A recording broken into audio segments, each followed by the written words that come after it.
Hey everyone, my name is Mac. Today I'm going to be explaining how you can improvise over bluegrass songs in a really easy and good sounding way.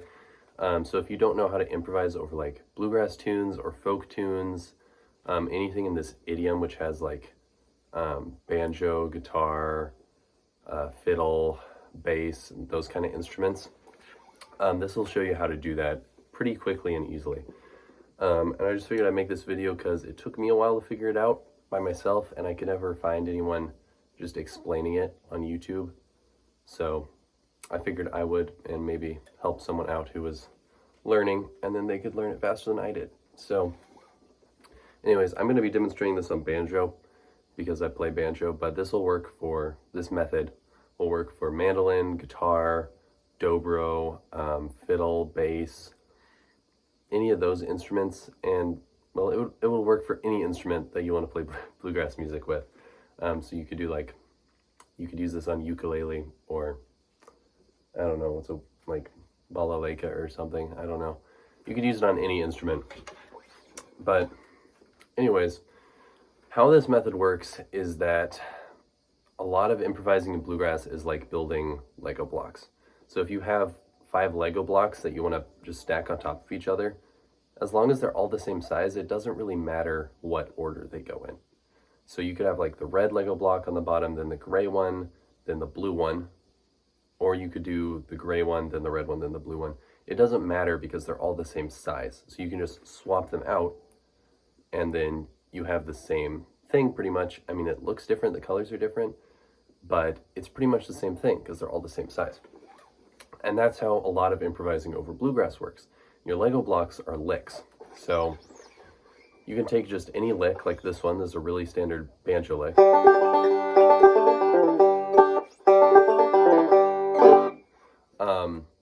And if you know what chord it goes over, and you know the chord of the song that you're playing, like what the chords are to the song that you're playing, then you can just put in that lick over whatever chord that it's playing.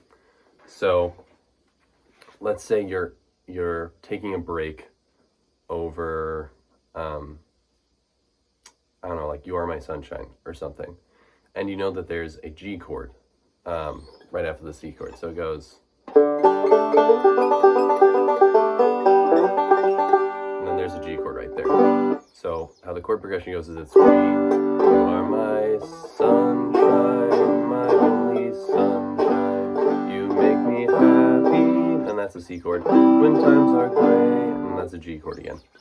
So you have G, G, G, G, C, G.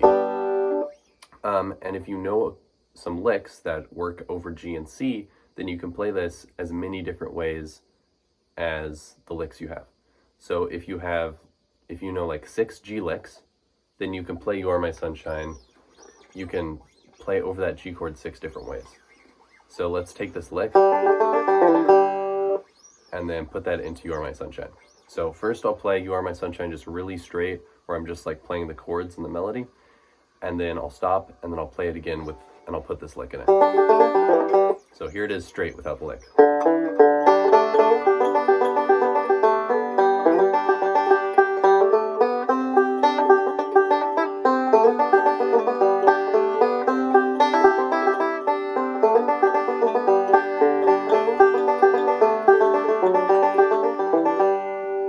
So that's a pretty simple way to play You Are My Sunshine.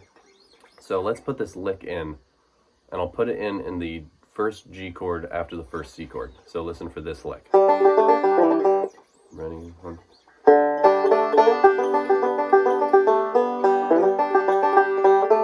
C chord. So there's that lick. So what I did the first time was, and the second time I did,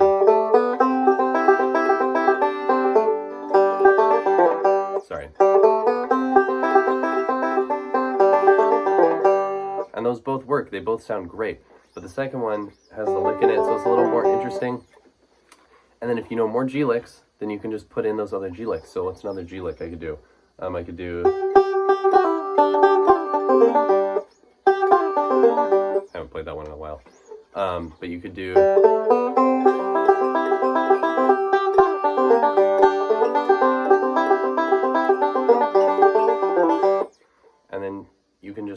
those G licks anywhere where there's a G chord.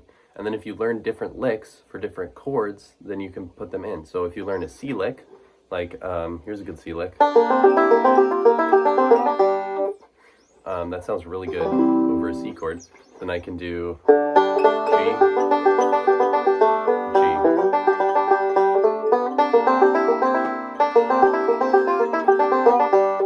And then instead of going,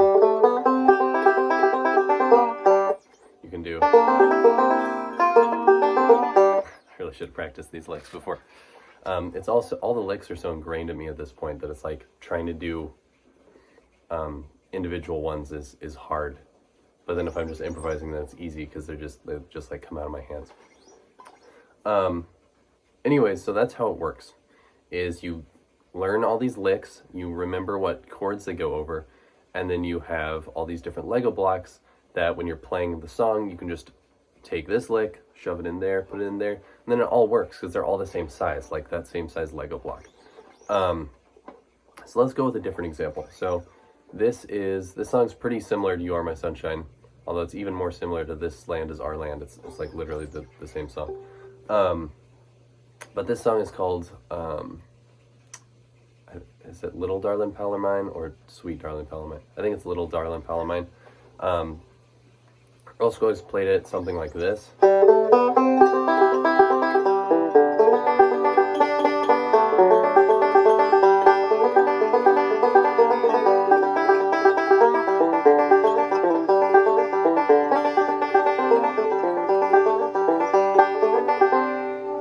That's how the song goes. So the song goes, it goes C chord, G chord, D chord, G chord, C chord, G chord, D, G. So if you learn some licks that work over C chords, D chords, and G chords, then you can play you can play Little Darlin' Pal of Mine as many different ways as you have licks. So let's take this lick, which is a G lick, and this lick, which is a C lick, and just put them in there and see what it sounds like.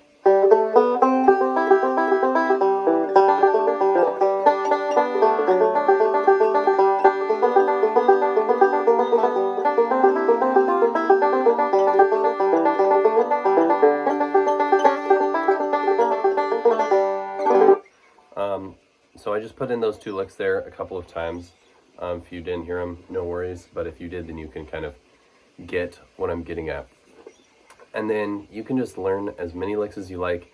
And then you can just have this very big vocabulary of licks that you can just pick and choose and put in. And then improvise over these songs as many different ways as you like. And there are a lot of books with licks in them. This is a really good one, Hot Licks for Bluegrass Banjo. It's Tony Trischka wrote it, and it's just page after page of different licks, and it tells you what chords they go over. So then you can go like, okay, I'm going to learn 10 G licks, and then every time there's a G chord in a song, I'm going to play a different lick, and then I'll have 10 times as many things to do over a G chord as I did before. And you can learn a ton of C licks, and then you can learn a ton of D licks. And then eventually you just have this really big vocabulary, and you can get this really rich improvisational language with all these licks. And if you don't play banjo, I know that that same company, is it Mel Bay? It's not Mel Bay, it's Oak Publications. Anyways, they had other famous players make those books for their respective instruments. So there's hot licks for bluegrass fiddle and hot licks for bluegrass guitar and stuff like that. That's just a really classic, great book for banjo. Props to Tony Trischka for that. And yeah, that's how you do it. So you just have those different Lego block licks, and you just throw them in where you like, and then you have a really pretty easy way to improvise over any bluegrass song. And what some people say with this is they don't want to learn other people's licks because they want to have their own style, and they want to just be able to hear improv notes in their head, and then they just want it to come out on their instrument. And that's wonderful. That's an amazing goal to strive for. But if you can't improvise with licks that other people have made or that you have made and that you've worked on, and then you can just throw them into a song anytime, then you're not going to get to that great state of like hearing the notes in your head and then they just come out on your instrument. That's really hard to do. This is much easier than that. This is like step one towards that goal. So you have to learn this if you want to get to that point. And the great thing is that this is a pretty easy step. You just have to learn a couple licks and then practice it. And it's like the biggest step you can take because it gets you from not improvising where you're just playing songs the same way every time, which is really boring, to being able to improvise as many ways as you like. And yeah, it's just throwing in licks, but you can get a really wonderful improvisational sound with just licks, especially if you're writing them yourself. And a lot of really great bluegrass musicians have done that, where they improvise off of licks. Other kinds of improvisation is less like that, especially jazz. They use more scales than licks, and you can learn that for bluegrass too. That's amazing, and that I would say that's the next step after you become really good with this. But anyways, how should you practice this? So if you are just getting into this and you've maybe learned, let's say you've learned one G lick, one C lick, and one D lick. How should you practice this? Well, you should take songs you already know. Let's say that you know You Are My Sunshine. So you learned it from a tab or maybe from listening to someone else play it. Maybe a teacher taught you, I don't know. And you can only play it this one way. It's like...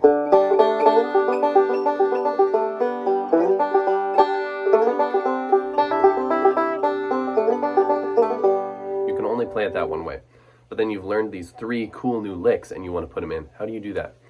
Well, how I did it at first was I just kind of sat with my instrument and I just played it really slow. Let's say I wanted to put this lick into You Are My Sunshine. We already covered this.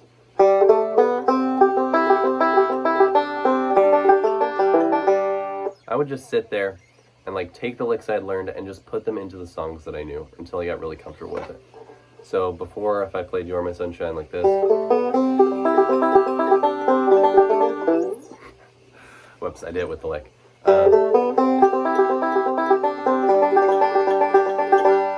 And I would just really slowly sit there, put the lick in where it sounded good, then I'd start doing it with a metronome, and then I would start like doing it back and forth, where I would play the song through without the lick, and then I'd play it with the lick. And then the end goal is just to get to the point where you're so comfortable with the lick that you can just throw it in anytime you want over the chord. And that comes with time. That comes with just sitting down, preferably with a metronome, and just taking all the songs that you've learned breaks to. Say you learn a G lick, take every song that you know that has a G chord in it, or a lot of songs, doesn't have to be every song, but a lot of songs that you know. And then take every G chord that's in the song and just put that lick in there. Take the break you've learned, play it, put that lick in there over all the G chords. And then eventually you'll get comfortable enough where you learn a new song and then that lick just flows out of your fingers without you even thinking about it into that new song. And then that's a great place to be. And then you do that with more and more licks. Eventually you gain this huge vocabulary of licks and you have a great improvisational language with licks. And yeah, that's a great place to be. Then you can move on to trying to learn to play things that just come out of your head, which is a whole other topic of discussion. But anyways, I hope this helped. Yeah, let me know if you have any questions or anything in the comments. But this is how I figured it out. And yeah, I'll just go out. I'm playing Little Darlin' Pal of Mine, and I'll put some different licks in it. So first I'll play it how Scruggs played it, then I'll just throw in random licks and see how it goes.